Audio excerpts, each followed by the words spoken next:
EAGLES, Eagles.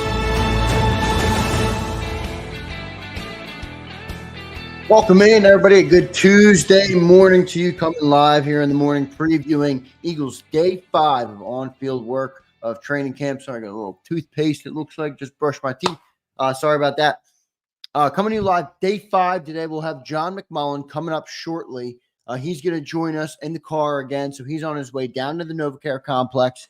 We will catch up with our friend John McMullen. He's going to give us the recap. But everybody, it's Pads Day, baby. It is Pads Day. So today is when the fun really begins for the training camp. I know it was good. We got a lot of updates through the Day 4s, but this is when you really start to see a lot changes for the defensive line, a lot changes for run protection, for run defense, run blocking, pass protection. Things are a lot different when the pads go on. Ask anybody who plays on that line, offensive line, defensive line.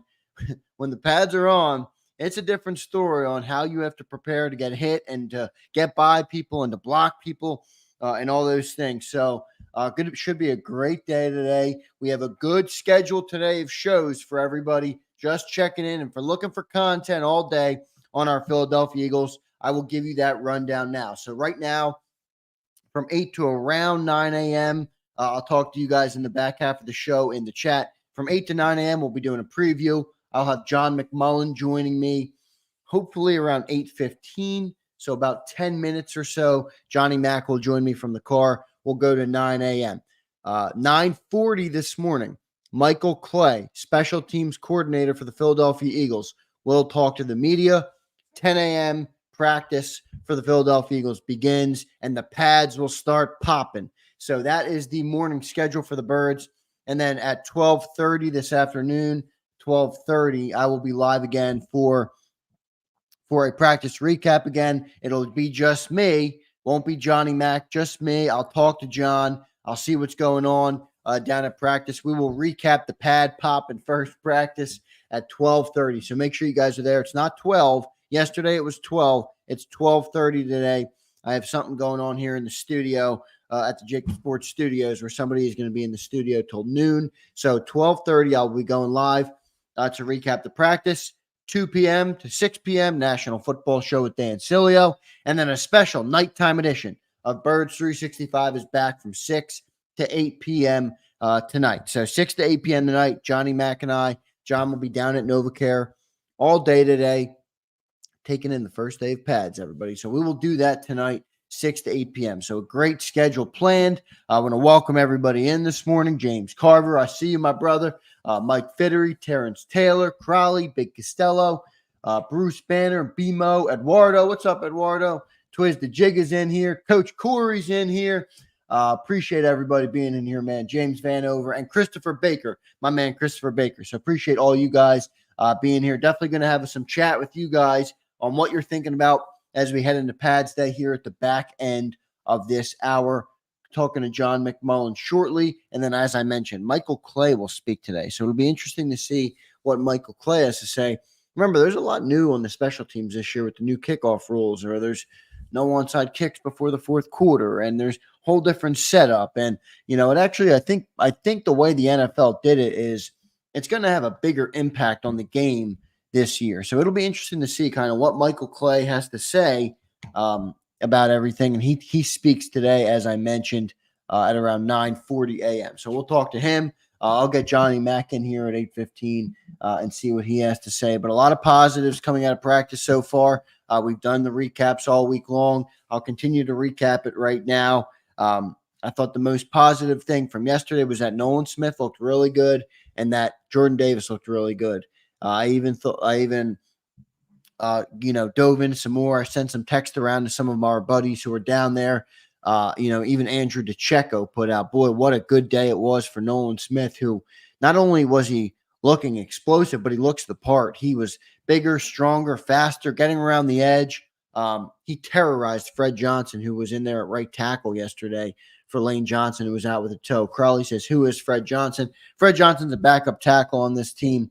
Crawley, I'd be lying if I told you exactly when or where they acquired him. Let me see if I can get that that information for you. He's 27 years old, previously with the Steelers and the Bengals. So he might have been a guy that was picked up either on waivers or a futures contract, but he was your backup tackle.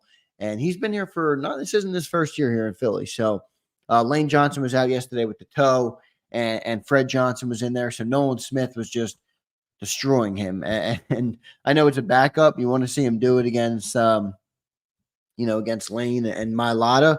But it's still good to hear that Nolan Smith was out there making plays, obviously something that he hasn't done in previous years. So good to hear that. B. Costello checks in. What's up, brother? Underwear practices are over. Time for the real testing. I agree, man. This is when things really start to ramp up. This is when, I'm talking about Nolan Smith, right? I'm talking about Jordan Davis. Well, the pads come on. So now it's time to see them do it with the pads on when it matters more, and it's harder to do it, obviously. It's easy to get around Fred when there's no pads on. Not easy, but easier. Now you're going to put the pads on. Now it's time to see what he's able to do when the pads come on. So, as I said, we will continue to monitor that all day. 12:30 will be live for a practice recap. So, everything has been developing good, I would say, overall in camp so far. I think when you look at the positives of the offense, remember, you have a new offense here. You got Kellen Moore, and they struggled mightily in OTA. So to hear that things have been very crisp, Jalen Hurts, I think, is the best story of camp so far. He is on time, on target, in control, in command of the offense, as Kellen Moore and Nick Sirianni both stated. I think that is the number one storyline here in camp. Is obviously, it's always going to be QB1, right? I mean, whether you're good, you're bad, you're indifferent, it doesn't matter what time of the year it is. The number one story on any football team is the quarterback, and Jalen Hurts is our story. And the fact that he's had a much better camp, I think, is a very positive thing. Going back, I looked at Elliott Shore Parks, who puts out the stats. This is Hurts' best completion percentage in training camp since his career started as a Philadelphia Eagle. So take it for what it's worth. Maybe it doesn't mean much. Maybe it does. But Jalen Hurts definitely having a strong camp. I am getting more and more optimistic, everybody, on Kellen Moore. I know I don't want to go too far yet. I know I want to see more. I don't want to, I'm not ready to crown him or anything. But I am starting to get the feeling that Kellen Moore is going to have a similar effect on Jalen Hurts that Shane Steichen had, where he understands his skill set, but he also understands how to make an offense that works in the NFL. He's going to do the right things. He's going to spread that football around. He's going to make life easier on Jalen Hurts. It's not just, okay, Devontae, you go over there. AJ, you go over there. Run a good route, and I'll try and get you the ball. I think he's going to move them all around. He's going to create motion. He's going to do different routes. He's going to line them up in different spots. And I am very high on, what's going to come of this Kellen Moore offense. Obviously, you don't want to jump the gun. We're 4 practices into training camp. It's July 30th. We're still just over a month away from the games being played. But overall, I would say I feel very confident in Kellen Moore, much more so than, Brian Johnson, obviously, who left a sour taste in our mouth. But Kellen Moore, who is taking the reins of this offense, it's obviously a high-powered offense with A.J. Brown, with Devontae Smith, Dallas Goedert, Saquon Barkley, all the guys, Jalen Hurts, and the O-line. So Kellen Moore has it all in front of him. But the fact that you're getting a guy that's seasoned, by the way, I know he was in Dallas, and we're not fans of Dallas, and I get it, but he had a damn number one offense in Dallas. He's had a number one offense 2 times in his career as an offensive coordinator. This is a guy that has created an offense that is playing at the pinnacle of the league. He understands what it takes. And the fact that he inherits this type of talent now here in Philly, I think it's going to be a big offense this year. I think Kellen is going to be a perfect fit here in Philadelphia. So we'll continue to monitor how that progresses. I'm looking up real quick for you guys. How many days until September 6th? 38 days, everybody. 38 days until the Philadelphia Eagles kick off in Sao Paulo, Brazil. So let's move to the other side of the ball before we get John McMullen up here. Defensive side of the ball, I would say the best thing that I've seen from the defense so far is Quinyon Mitchell. I love to hear Quinyon Mitchell is looking really good in camp. They've moved him all around the defense, as I've said, right side, left side, slot corner. He continues to look good. For those who missed it, any of our shows this weekend, on Saturday's practice, they lined Quinyon Mitchell up one-on-one with A.J. Brown for multiple reps. And, I wasn't there to watch it. Johnny Mack was. Johnny Mack says, "Hey, Xander, I don't think that's a coincidence that they're lining him up on A.J. Brown. Sometimes that's just the luck of the draw. Everybody's rolling through the corners and the wide receivers." John said, "I think they're purposely putting Quinyon on A.J. Brown to, 1, get him ready, 2, see what he's made of, and 3, see how good of a player he can be this year. Not in the future, but this year." And the fact that he was able to stick with him, he stuck with him on both plays. Now, A.J. got the better of him on one play, but apparently he clamped him down on the other play. And like I said on the shows yesterday, I don't care who you are as a cornerback in this league. I don't care how good you are. I don't care how many all-pros you have. I don't care how high of a caliber of player you are. If you line up one-on-one against A.J. Brown, you're going to lose sometimes. And the fact that Quinyon was able to stick him, I think, is a very positive sign for a very young corner that we have here in Philly. Hopefully bright things to come at the future of that position. So I thought that was very positive to hear on Quinyon Mitchell. The other exciting stuff would be, the Georgia guys who seem like they're stepping up. Now, you're going to learn a lot more about them this year, or not this year, about today and the next couple of days with the pads coming on. So we'll see. But Nolan Smith and Jordan Davis have looked a lot better. Like I said, I don't have questions on Jalen Carter. I know Jalen Carter is going to be good. I don't have a concern about him. So, I don't really either on Jordan Davis, but I think you want him to take that next step in his conditioning and those things. And the fact that he's had very good practices is a good sign. So we'll see how he continues to progress. Nakobe Dean, I see Twiz the Jigga talking about Nakobe Dean in the chat. We'll see on Nakobe. I'm a little nervous on Nakobe. I know he's jacked up. He said all the right things yesterday about putting the pads on and, earning his spot and the position battling at linebacker. So, listen, I think it's a good thing, but we got to see it with Nakobe Dean, right? We're in year 3 with him, and he has showed much of nothing in 2 years of playing, just 4 or 5 games played, not many snaps, not much impact, injured all the time. It's time to see it from Nakobe Dean, I think, in more than just training camp. So we'll monitor it. I also think it's interesting that Zach Bond continues to get those first-team reps at linebacker. So the team obviously likes him very much. Vic Fangio likes him a lot, and Devin White is your other starting linebacker, and I think they like Devin White a lot. So we'll see, what happens at the linebacker position. James Carver checks in and says Nakobe will be the green dot. Bank on it. We'll see about that. You're right. If he's out there, he will most likely be the green dot because that's been his role in the past, and that's what he does. He's a green dot type of player, but that doesn't speak to the caliber of player. Just because you're wearing the green dot doesn't mean you're the real on-field captain. I know it means you might call the plays out and you're a leader of the communication, but being a leader on defense isn't just symbolized by a green dot. That's not what it is. Being a leader on defense is being the champion of the defense, is being the player that gives their all, is being the player that makes plays, is being the player that is in the weight room all the time. It's being everything that everybody else strives to be. That's at least how I view it. I don't think it's just quantified. Okay, you're the green dot, and you're calling everything out. Okay, you're the leader of the defense. I think it's a lot deeper than that. I think it's who's going to play the best, who's going to be locked in and focused, who's going to work their ass off to get the most out of themselves and their teammates. And I think being a leader is a lot more than just being given a green dot, to call the defense. I think it's a lot more than that. And I want to see it from Nakobe Dean, like I said. So hopefully these guys can continue to develop. Waiting on John McMullen now, who's going to join us from the car. Hopefully he stays safe and has a safe travel down to NovaCare Complex. As I mentioned, for those just checking in, appreciate everybody just checking in. Michael Clay, special teams coordinator for the Philadelphia Eagles, will speak at 9:40 and then practice again at 10 a.m. The pads are popping today. The pads are popping, everybody. So the pads come on today. Here's John McMullen joining me now in the green room. Let me go to my friend John McMullen joining us now on Bird Street. Not Bird Street. I have a special edition of Football 24/7. Johnny Mac, how you doing this morning, man? I'm doing well. How are you, Xander?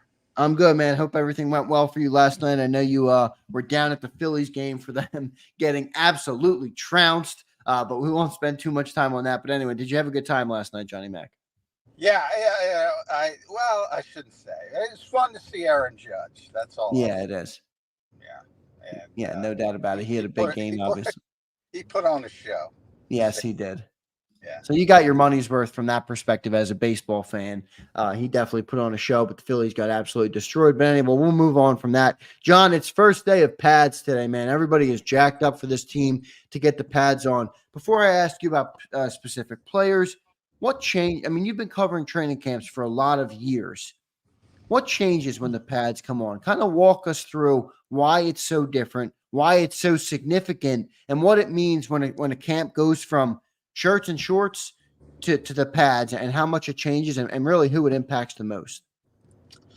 Well, it impacts obviously the positions that are more physical. So, Right. And that's, N'Kobe Dean had the great quote yesterday, t-shirts and shorts are cute, but we play football in pads. And they used to practice in pads, but now they don't do it nearly as much. So it's a little bit more difficult to figure out guys who can look good in those t-shirts and shorts versus, when you put the pads on and it becomes more physical. Sometimes guys kind of melt away because that's a big part of it on game day. So obviously it means more for offensive, defensive front players, linebackers, running backs, the physicality positions. What you do in passing camps, as Bobby King called it way back in the spring, is get a better feel for what you have at the skill positions and maybe the defensive backfield. But even that, I mean, Isaiah Rodgers was so good in spring, the player of the spring, so to speak. And one of the knocks on him in Indianapolis was run support and physicality. So, Christian Parker was very, honest and said, let's wait and see. And today's the first day where we can actually see. Yeah, so we'll see how it all develops. As you pointed out, a lot of physicality will be added to the practice when you put pads on. So we'll see how it develops. John, I heard some good things yesterday out of practice. I didn't have a chance to talk to you too much. Obviously, yesterday you were a busy guy, but Nolan Smith and Jordan Davis apparently looked very good. Now, the pads are going to come on for them, and I think you're going to learn more about that. That's obviously one of the more physical positions, is that defensive line. But what did you see from them yesterday? And then what are you looking forward to seeing, with the pads coming on for those guys? Yeah, Nolan Smith, because we've talked about him a lot, and he's got a lot to prove in his second season, was really good yesterday. So that's a positive. But I also want to pump the brakes a little bit because it was against mainly Fred Johnson, not Lane Johnson, because Lane was out with a toe injury. So that's when I'm talking about that physicality. That's a big difference. That's when guys like Lane Johnson show up. And he may not practice today. It's not a serious injury, but we'll see how that shakes out. So you always have to put these contexts in practices. I go back to Darian Kennard. When he came in, I thought it was notable. In practice, Tyler Steen went down with an ankle injury. And the fact that they put Kennard in was notable, but I wrote about it and I warned people about it. I said, well, let's see if he starts the next day. And that'll tell you, because a lot of times, coaches put meticulous preparation into these things. They want to look at players at certain spots. They want to have a rotation. And if somebody goes down in practice, sometimes you don't want to jumble that rotation until the next day. And sure enough, Mekhi Becton was in there as the starting right guard.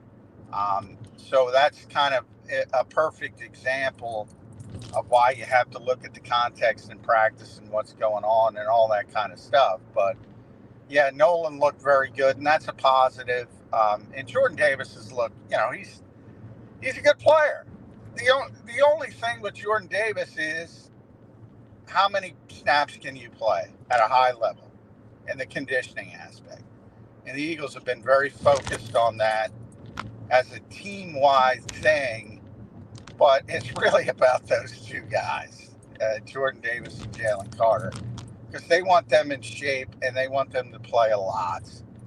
And if they play a lot, they're going to play effectively. And the question is how effectively, in snaps 1 through 10 versus snaps 40 through 50.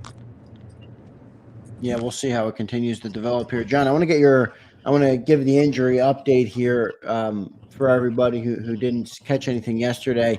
Saquon Barkley was out. It was a personal matter. I'm not sure if we learned anything more about that. Hopefully Saquon is all good. Lane Johnson missed with the toe. Oren Burks is still out. And then Tyler Steen. Do you have any updates on any of those players? Do we expect Saquon back today? Was it just a rest day? What do you know about Saquon and then the rest of the guys who were out yesterday? No, they're never going to talk about personnel Right. reasons. The Eagles, so it wasn't rest, it wasn't injury related, and hopefully, people have real lives and they have things they have to take care of, and hopefully it's something Saquon could take care of in one day, and he'll be back today. So that's the hope I'll get to see when I get down there. Tyler's going to be out a few days, is what the Eagles have kind of said. So whatever their definition of a few days is. With Lane, he kind of popped up, and I thought he was getting a maintenance day because of his age and his status on the team, and it turned out it was a little bit of a toe issue, but it is day to day. I doubt he'll be back. You're probably not going to sit somebody like that just for one day. You're probably going to play it cautious, but that's just speculation.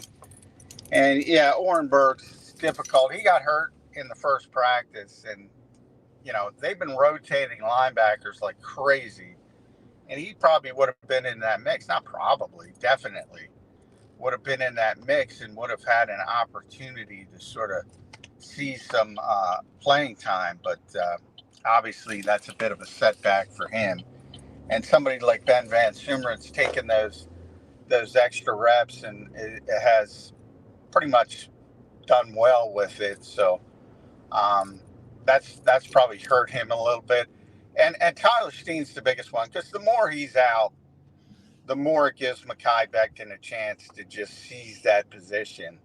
I think everybody's hoping for it from a fan perspective. Yeah. I put up some video yesterday of it. They went nuts. It's not over by any stretch, but and I will also note that the Eagles defense outperformed the Eagles offense for the first time this summer, and a large part of that was because they were under siege. Jalen Hurts was under siege from a pass protection standpoint. They were not doing well, the offensive line, without Lane Johnson and Tyler Steen. It's tough to say, Tyler Steen, it's probably more Lane, but nonetheless, you get the point. They were not holding up well in pass protection. Yeah, that's what it sounds like. John, let's talk about some of those position battles as we enter camp here. But the one thing I'll say real quick about the offensive line, and I want your perspective on it as well, but I know it's not great to hear, obviously, that Lane is a toe injury and you want a guy like that to be out there. But you had Dickerson miss a couple days. You had, Tyler Steen now miss a couple days, Lane Johnson. It's almost a good thing, right, that Jeff Stoutland's having a chance to – you can't simulate injuries, but he's almost getting a chance to shuffle the deck here on this offensive line, see who he has at what position, and kind of get a look at a lot of people. I view it as potentially a positive as long as nobody's hurt for the long term. How do you view that? Yeah, I agree with you. That's the silver lining to it. I mean, Lane Johnson doesn't need this. Let's be honest. Right. And even Landon Dickerson doesn't need this. And he kind of tweaked his knee early in practice yesterday. I thought he might come out, but he's such a tough guy. Just played. I'm not sure that's a good thing. Yeah, with players like that, if there's anything wrong with them, I'm not gonna push it. And I think the Eagles are in that same camp. especially with Lane, who's an older player. But yeah, and then it gives you an opportunity because you see all those moving parts. They've gotten a look at Darian Kennard, even Brett Toth, who returned. We should mention that in a limited fashion. He had not practiced at all, and he was back yesterday in a limited fashion. He wasn't in team drill, so he's getting closer. But they had moved Matt Hennessy from the backup right guard to center to handle the center reps as the backup. And now, all of a sudden, they've moved him back to right guard. So it gives you an opportunity to look at guys in different positions, as you mentioned. And it gives you a long look at, already you've got to see Mekhi Becton at right guard, left guard, and right tackle. So, if he's not the starter, he's going to be the top backup at probably 4 different positions.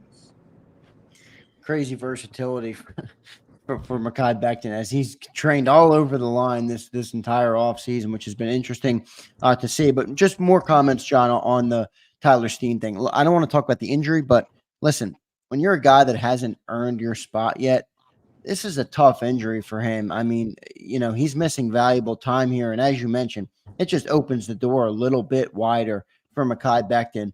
Does Mekhi Becton look like he could be a real candidate for that? Right. I know he's a candidate, but does he look good in there playing right guard? You saw a little bit of Tyler Steen. You saw a little bit of Mekhi Becton.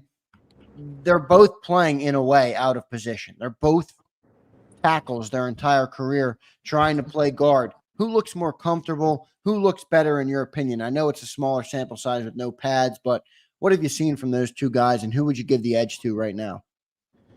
Yeah, well, I think Mekhi's got more ability, I don't want to say ability, but more physical traits. Yeah. Now, Well, he's got that pedigree. I don't want, we talk about pedigree all the time, but he does kind of have it more so than Steen does. well, and Steen's a high level pick as well. I mean, he's an early 3rd round pick, so it's not like, people talk about 3rd round pick, 2nd round pick. Tyler was, the 65th pick in the draft. I'm doing it off the top of my head, somewhere in that range. Or somebody like Davion Taylor, who was at the back end of the 3rd round, was early 100s. So that's a pretty stark difference. Yeah. So he's a high level pick, and they call day 1 and day 2 picks premium for a reason. But yeah, Becton's 11th pick overall, but he's a tackle. And he's a tackle from a trait standpoint because he's got everything you look for with the length and the size and just his body type, whereas most NFL teams projected Tyler Steen inside for a reason because he doesn't have the same type of length from a traits perspective. So in theory, he should be better equipped for the right guard position. And it's to be determined. I would not close the book on Tyler Steen at this point. If you saw Mekhi yesterday, obviously he's powerful, and at times when he gets a hold of people, he can just push them all over the place. But he's not suited to play guard, where it's you're in a phone booth versus outside an island, and some of the quick guys are going to give him trouble, and you saw that a little bit with Jalen Carter. Now Jalen's a high-level defensive tackle, and when he did get his hands on him, it was pretty good, but when he didn't, it was pretty ugly. So it's kind of a give and take. And then just the natural that we've talked about, he's 6'8", and they put him, he's 6'7" and 3/4. But if you round it up, he's 6'8", and at some point the quarterback's got to see guys, especially now. You could say Jalen doesn't like to throw the ball over the middle anyway, so if you want to use that as an excuse. But I do think you don't see a lot of 6'8" guards for a reason. There's bigger guys, and Landon Dickerson's 6'6". But boy, there looks like a bigger difference. I mean, that guy's just, he blocks out the sun. So I wouldn't just assume Mekhi Becton is going to win that job. And by the way, I'm not saying he's not going to win that job. There's a value to being a backup at 4 different spots as well. Exactly. And that's significant value. Yeah, so we'll see how that plays out. Good to hear, though, that you think, don't write off Tyler Steen yet. So definitely still a little bit of a battle going on there. We'll see how that plays out. John, let's move to the next position battle and what, a lot of people were watching heading into camp, us included here on Birds 365, starting quarterback opposite Darius Slay. It was Keely Ringo with the first reps again yesterday. As you've mentioned on the show, I know everybody takes that to the bank, but they're moving them a lot around. What have you seen so far, especially yesterday? We didn't get a chance to talk to you. What did you see yesterday from that CB2 spot? How did Quinyon look? How did Keely look? Who's emerging as a good chance to win that position in your eyes?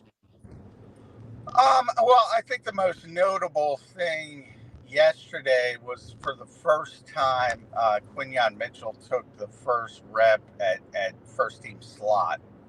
And I think it continues, and I've said pretty consistently, I don't know where he's going to play in Brazil on day one, but I think he's going to be in the starting lineup, whether it's in the slot or at right corner.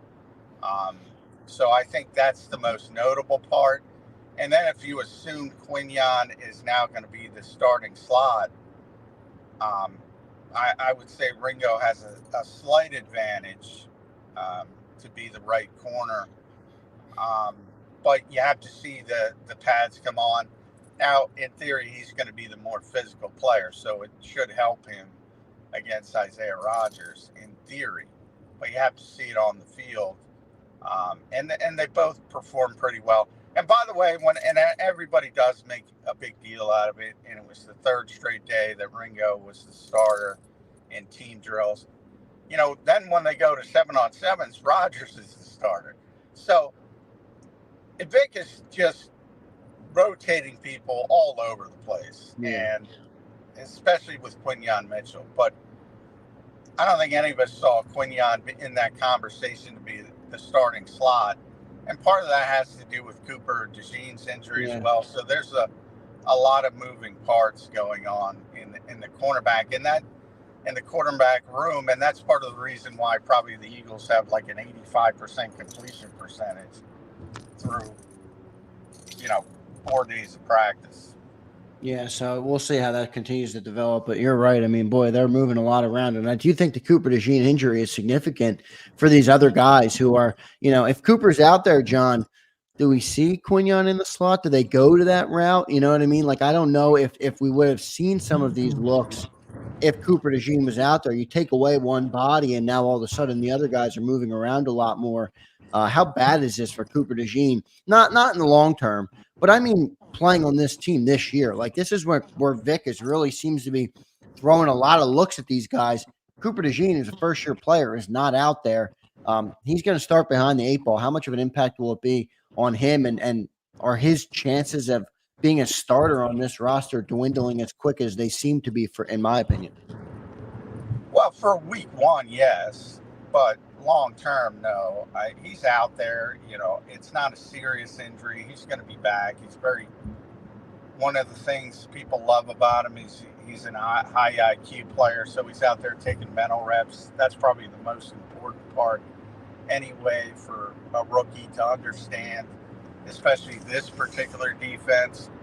So we'll see how it shakes out. But yeah, week 1, sure, he's not going to be a starter. And there were some thought that he could push for that starting slot job immediately, and that's probably out the window. But long term, I don't think it affects things much at all. The Eagles are going to want to get him on the field as quickly as possible, whether that's week 4, week 5 versus week 1. In the long term, if he turns out to be the player that the Eagles think he's going to be, that's going to be a blip on the radar that people are going to quickly forget. So immediacy, yes, it hurts But long term, it doesn't hurt much at all. We'll see how it continues to develop there. John, let's move to the linebacker position. A lot of defensive talk here. We will get into the offense a little bit. I don't want to keep John too long, but John, let's talk linebacker real quick. What have you seen from the linebackers? I think both spots in a way are up in the air. Both can be won. Nakobe Dean, Devin White, Zach Bond. What have you seen from the linebacker position? And are you leaning one way or the other on who might get the nod there, or is it a big juggle again for Vic Fangio? Well, it's a big jumble, but I've seen no evidence that both positions are up. I mean, Devin White's going to be on the field. The only question is, do they at some point make the move to Nakobe as the middle linebacker, the three-down linebacker? Those are the two guys I think that are going to be on the field. And they continue to shift in that direction a little bit, it seems, each and every day. They keep starting team drills with Devin White and Zach Bond, and again, people make, I think, way too much of that first rep, because then as soon as they go to 7-on-7, now it's Devin White and Nakobe Dean. And Nakobe was, the other day, the only linebacker in the dime set. So he was the only linebacker on the field. So they are trending toward back to Nakobe Dean, which I think is a positive. I'm just a little surprised that they seem to be all in on being the green dot guy as over Nakobe, and that surprises me a little bit, to be honest. But you know, Ben Van Sumeren's gotten first team reps.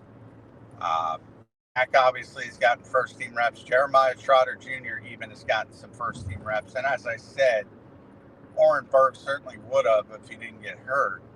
So they're trying everybody. And I think, you know, Oren better get back out there, because Ben's going to make this team, because he's such a good special teams player as well. And he's going to make this team as a backup linebacker. And all of a sudden, you start looking at the numbers. Well, they got to keep Trotter. You're keeping Devin White. You're keeping Nakobe Dean. How many linebackers do you need when they don't play, when it's not that impactful as it used to be? So, Oren Burks better get healthy.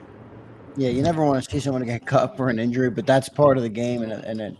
I mean, you're right. The way you break it down, if Ben Van Sumeren's looking that good, I don't know if Warren Burks is going to have a role on this team. John, let's jump over to the offensive side of the ball. Coming into the camp, wide receiver 3 was the big position that everybody was waiting to see. What have you seen so far from wide receiver 3? I know you heard, we're hearing a lot about Paris Campbell and John Ross and even Britton Covey, who's now emerged. What have you seen so far from wide receiver 3? Well, Britton's been the best. But and Kellen Moore talked about this the other day. Yeah, Kellen did. Yeah. When you have, especially when you have receivers like A.J. Brown and Devontae Smith, who are going to move around. Well, if Devontae's in the slot or A.J.'s in the slot, and you're trying to take advantage of a matchup like that, well, that means your third receiver's got to play outside. He's got to play X, or he's got to play Z. And I'm not sure the Eagles look at Britton Covey and say he can do anything more than being that traditional slot receiver. So I'm not sure they're going to give him a fair shake. But boy, he generates by far the most separation of this second group of receivers. I've said that pretty consistently. Now it's mainly inside, obviously. John Ross, would have been the biggest play of offensively yesterday. Had a step on Ringo, was showing off the 4.22 speed. That's like 4.22 against 4.31 or whatever. Those are two really fast guys. And Jalen missed it, which has been rare in this training camp, because he's been very accurate. But he's you can see the traits, but it's hard to. I mean, John's been around since 2017, a very long time. And we talked about the pedigree scouting. There's so much of it with Mekhi Becton and Devin White and Saquon Barkley. And you can throw John Ross into that mix. These are all top 10 picks. Well, Mekhi was 11th. But, they're not on their original teams for a reason. So I think people need to put that a little bit more in the background at times. But he's in the conversation, and obviously Paris Campbell. But I thought it was notable, and I keep talking about it, Howie Roseman rarely goes to the lengths he did when he was talking about the wide receiver position. And we're going to be looking at it daily, which they look at everything daily. That's not a big deal. And if it's not working out, essentially, he intimated they could look outside the organization. Paris, but right now it's Paris Campbell versus John Ross, and Paris would still be the leader, but I don't know if the Eagles think that's good enough. John, I want to close it up on Jalen Hurts, but just one more thing in the wide receiver. You're hearing a lot about, Devontae and AJ moving all around. Devontae's getting a lot of slot looks. When they go to that, who's playing on the outside opposite AJ Brown? Let's just say, for the example, Devontae's playing in the slot. Who do they put on the outside? Is it Johnny Wilson? I heard that Johnny Wilson got some runs with the ones yesterday. Is he a guy that might emerge as an outside, backup? You've talked about how you don't just need a slot receiver. You kind of need a guy to back up the guys on the outside. Could he emerge as somebody that could fill that role? Yeah, to me, they don't look ready. The rookies that they got it. Yeah, Anaya Smith, unfortunately for our buddy James, does not look good. Johnny's looked a little bit better, but I don't think he's ready to contribute. In the case of first-team reps, he did get a few first-team reps. Sometimes that's just rotational. Guys need a breather, that type of thing. So I wouldn't look into it too much. It's generally Paris Campbell. It's generally John Ross, one of those two guys. And when, like, a lot of times they're in 12 personnel, and Devontae looks like he's in the slot, but he's really not in the slot because they have two tight ends on the field. So I think people get fooled by that a little bit. But Kellen Moore has been more willing to move the receivers around, and by receivers I mean Devontae and AJ, than they have been in the past. So I do think you're going to see him in the slot more. And when that happens, that's the reason why Paris Campbell and John Ross are basically ahead of Britton Covey, because they think they have that ability to move around a little bit, whereas Britton really, really doesn't. Yeah, good stuff from Britton Covey. I like Britton, John. I hope they give him a fair shake to get that job. I know he's small. I know he has his limitations, but I do like the player. John, last question, man. Let's get an update on QB1, Jalen Hurts. How did he look yesterday in practice? Well, it was his worst day, but that's not necessarily a bad thing because he can't keep up 85% completion percentages. The one day that he didn't miss a pass, it was only a couple drops. So he's been great, and he wasn't as great yesterday, but that had to do, to me, with the offensive line. And he was under siege from the first snap. It was Jordan Davis who kind of broke through on the first snap, and they were off and running from the defensive front perspective. Like I said, it was Nolan Smith's probably best performance since he's been here. Jalen Carter had a number of good rushes. They were just all over him, and it became and I say this a little bit facetiously because they were throwing the football to the backs just a ton yesterday. I think Ty Davis-Price had 10 touches, I counted, at least. Now that's second and third team. But Will Shipley showed up with the first team. Kenny Gainwell they both had big catches on wheel routes. It looked like they were really trying to get the running backs involved in the passing game, and disappointing that Saquon wasn't there because you didn't get to see it. And that might have been part of the practice plan.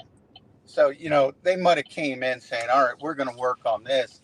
And that's the thing I think a lot of people need to understand. Sometimes you have fragments and you're saying, all right, we're going to work on this today. And I think they were working on that. And that was part of it. But all it was, it devolved into just throw it to the back in the flat because they were under siege pretty much from the standpoint of, where they were as far as the pass rush and pass protection. Good stuff. Good stuff to hear from the defensive line. Hopefully they can continue to do that as the pads have now come on. John, thanks for checking in this morning, brother. Get down there safely to NovaCare. We'll be following your reports all day long. And then tonight, Birds 365 with John McMullen from 6 to 8 p.m. John, we'll talk to you tonight. All right, man? All right. Thanks, Andrew. Appreciate it. All right. Thanks, Johnny Mac. There's John McMullen joining us from the car on his way down to NovaCare Complex to take in another day of Eagles training camp practice. Johnny Mac doing great work covering this football team. Best in the business as far as I'm concerned. I trust nobody more than the words of John McMullen when you're talking about beat reporters and guys who are down at practice and watching along. So a good recap there. Good look at all the position battles, how they're developing. I think it's interesting to hear about that wide receiver 3. I thought he was going to give me a little bit more on Johnny Wilson. He said he doesn't look ready yet. So we'll see how they continue to develop. But pads are on today, folks. The pads are popping today. So a lot will change today. And I think, you hear John talking about that defensive line and them getting through. And, it all changes when the pads come on. So we'll see who emerges from the first padded practice. Like I said, we'll have Birds 365 tonight from 6 to 8. So we will get the full rundown of what John saw at practice today. So good to get back on our normal schedule there with the nighttime Birds 365 after that. So we'll see how it develops today. We'll be watching closely. And then for those in here now, 12:30 today Eastern time. So about 3.5 hours, 3 hours and 40 minutes. I'll be live doing a recap of the practice at day 5. So we'll see what comes of it. Michael Clay is expected to speak at 9:40, and then practice starts at 10. So we will keep you updated all day long on JAKIB Sports. Let's go to our super chat here from our friend James Carver. James didn't like the slight thrown on Anais Smith there from Johnny Mac, so he checks in. Is Britton Covey's 5'8" height inflated? I asked because Edelman was 5'9.5" and showed smaller guys can play outside. James, I don't know for sure, but I've heard John, and we'll clarify this with John. We'll talk about it a little bit later tonight, but John has said it doesn't really look like a 5'8". He almost looks closer to like a 5'6". So I don't know for sure the size of Britton Covey, but I think it might be a little bit inflated. We'll see, I don't think they're going to give him much of a shot on the outside. I just don't. I mean, I know Kellen Moore said he liked him. I like the player. I think he's a good player. I just don't see it with him on the outside. So, to your point, though, I think it might be a little bit inflated, as maybe Edelman's was too. I'm not really sure. Edelman did look a little bit bigger. Britton Covey's a small dude. You remember the story, guys, of when he was a first-year player here, and the guys down at the link, the workers are like, who the hell are you? You're not a player. I'm not letting you in the players lot. And he had to call and get it approved. It was really funny stuff. So he's definitely a smaller dude. Doesn't look like a prototypical NFL player, but we'll continue to monitor how he develops. James checks in. No, I 100% agree on the poor performance of Anais. Yeah, got to catch the ball, James. Got to catch the ball, man. I mean, if you're not catching the ball and you're a first-year player, you're not going to see the field. So, we'll see how he continues to develop. But overall, I thought that was a very good update from Johnny Mac. Prince disagrees, but Prince, sometimes we're going to disagree, brother. I'm going to go to our chat and see what you guys are thinking about. Let's check over on the chat. Boy, a lot of good people in here, as always. All of our usuals are in here. A couple extras. Madness. What's up, Madness? See you, brother. Jarrell Ray's in here. Kevin Savard. What's up, Kevin? Yale Roth. What's up, Yale? I haven't seen you, man. I hope you're doing well. I haven't seen you in the mornings, at least. Good to see you in here. I know you're always on the afternoon shows. But appreciate everybody being in here. Madness says, let's go. Very pumped for the pads today. You and me both, Madness. Just 8 minutes left, guys. I'm going to get out of here at 9 a.m. I got someone coming into the studio today. So I, unfortunately, am getting kicked out of my chair, which I do not like, by the way. I do not like when someone kicks me out of the chair. But someone's kicking me out of the chair. I'll be out, and then I'll be back in at 12:30. And then we'll have a full slate of afternoon shows from 2 o'clock to 8 o'clock tonight. National Football Show, 2 to 6. Birds 365 from 6 to 8. So we'll see how it all plays out. Crowley checks in. I heard Anaya Smith is having a hard time. Yeah, he's been struggling a little bit, as you heard Johnny Mack said. Definitely doesn't look ready yet. So we'll see how that develops. Chad says, other fan bases really still think our secondary will be trashed. They're going to be in for a rude awakening. Let's see, Chad. I'm with you. I think our secondary is much improved this year, but still a lot of young guys there, a lot of unproven talent, a lot of potential, but a lot of unproven talent. So we're going to have to see how that progresses, how it develops, and who's able to step up in that position battle. But it's been exciting to follow along and see who emerges, who plays best one day. And, my sights are set on Quinyon Mitchell, as I've continued to say. Prince says the size doesn't mean anything. Jalen will need to drop back maybe one more step. I think he's talking about the offensive line there. So, yeah, I mean, that is a big offensive line, though. When you think about it, you'll have from left to right, you'll have Jordan Mailata, Landon Dickerson, Cam Jurgens, and then assuming maybe Mekhi Becton and Lane Johnson. Dude, that's a big boy offensive line.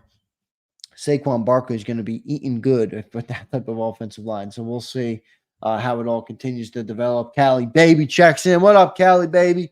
He says, pads get the popping today. Appreciate you checking in, Cali. Daniel Bigelow. What's up, Daniel? Hope you're doing well, man. Miss John, I'm excited and nice. Better get some better gloves or something. Deeper than gloves, man. You got to catch that ball. I don't care if you have gloves on or not. Big Trag checks in. What's up? What's up, Big Trag? Hope you're doing well, brother. Appreciate you being here.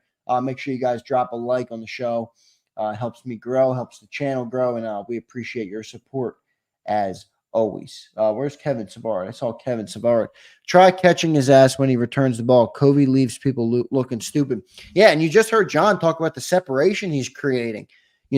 As one of the only back-end receiver that's really creating that separation. He almost said it was like a different league with those second unit guys. So Covey definitely has that ability to shake and bake and get loose. I'd love for them to go to him, but like I said, I don't know.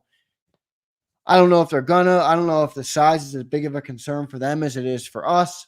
We'll continue to monitor that as well. Jalen will have to look between the trees. It's true, man. Our offensive line is literally like some massive massive sycamore trees. At like 100-year-old sycamores. I don't know if you guys know what a sycamore is. If you go to like those 100, 200, 300-year-old sycamore trees, these things are like you can't even wrap your arms around them. That's like our offensive line.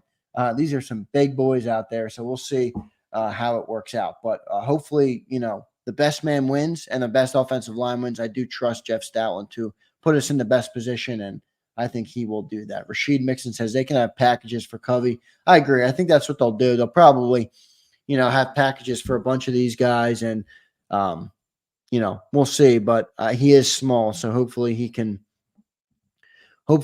get out there. But like I said, I don't know if they're going to. We'll see. Maybe they'll prioritize the other guys. Nah, bro, they're sequoia trees. See, I'm not like a tree expert out here, Eduardo. I said sycamore, and you might have thought, I knew what the hell I was talking about when it comes to trees, but I don't. All I know is sequoias are massive. I see what you're saying. I just looked them up. Yeah, the giant sequoias. Sycamores are big. The only reason I know what a sycamore is because I grew up and there was damn sycamores all over my yard. And when you drive through my neighborhood where I grew up, it's trees lining the whole street. And I used to always say, man, we don't own this street. The houses don't own this street. The sycamores do, because if they fall or they're way bigger than the houses and they could just fall and collapse us all. But that's why I went with sycamore. But you're right. I'll call them sequoias. We're getting a little tree education this morning on Football 24/7. Appreciate that. James Carver says, though, the same tree family. Guys, when you don't know something, leave it to James Carver to know everything about it. He is a smart guy, our man, James Carver. So appreciate you checking in, brother. Cody K checks in. What's up, Cody K? Hope you're doing good, man. I appreciate you being here. He says, I'm hoping Johnny Wilson gets used. He seems promising. Yeah, I agree. I don't know if he's going to. You heard John. I was excited to talk about him. John said he still doesn't look ready, so we'll see how it develops. But you're right. I do like him. James Carver, I don't know jack shit about trees. All right, brother. I'm sorry. I used your take there. Christopher Baker. Let me go to Baker. Did you see Isaiah Rogers' Spider-Man cleats? Says Dallas sucks on the bottom. I didn't see them. Let me see if I can pull a picture up of them. Isaiah Rogers, Spider-Man cleats. Let me check them out. See if I can find them. No, I don't see them, and they're not coming up on YouTube on Google Images. Were they on Twitter or something, Baker? I'd love to see them. If you want to send me them on Twitter or something, go check me out, guys. Follow me on Twitter at Xander Kraus. Just my name, easy to find me. Some of you guys DM me. I didn't see it. I haven't been on there in a couple of days, but I will get back to it. And if anybody reaches out to me, I always try and get back to you. It's on his Instagram. All right, I'll go check them out for sure. Maybe we'll bring up a picture of them later. But I'm going to get out of here, guys. Appreciate you all being here. We'll be live again, 12:30 today. Hopefully I can see all you guys there. We're going to do like a 30-40 minute recap of the practice, what went on. Hopefully I can get in touch with John McMullen and hear from, whatever he saw at practice today. And then 2 to 6, National Football Show, 6 to 8 p.m., Birds 365. So we'll have you covered all day long. And then I'll also post up the footage that Johnny Mac gets of practice today. So thanks, everybody, for being here. Great show, as always. Great viewership. Great listeners. I love you guys. Your comments are amazing. You make this channel so much better, and we really couldn't do it without you guys. So thank you all so much for being here, for spending your time with us, for talking Eagles with me, for giving me comments, for giving me likes. We appreciate all you guys. One more super chat on the way out. Xander, I was sorry. I was trying to type. I was joking. I couldn't type fast enough. James, slow down, man. It's okay. The keyboard's not going anywhere, James. I'm here for your brother. I will get to your comments. I appreciate the super chat, though, man. That's 2 from you today, and we can't thank you enough for your support. So once again, thanks, everybody. We will catch you later on today, 12:30, and then 2 to 6, and then 6 to 8. So we got a full slate plan. Catch you guys on all the shows today later on JAKIB Sports. Stay tuned, everybody. Appreciate you. You've been listening to Birds 365, the destination for the passionate Eagles football fan who bleeds green. If it's Eagles football, we're talking about it. Debate inside the locker room and guests that are some of the greatest football minds from around the region. We hope you enjoyed the show. We know we had a blast. Make sure to like, comment, and subscribe, and we'll be back soon. But in the meantime, hook up with us on social media at JAKIB Sports. See you next time on Birds 365.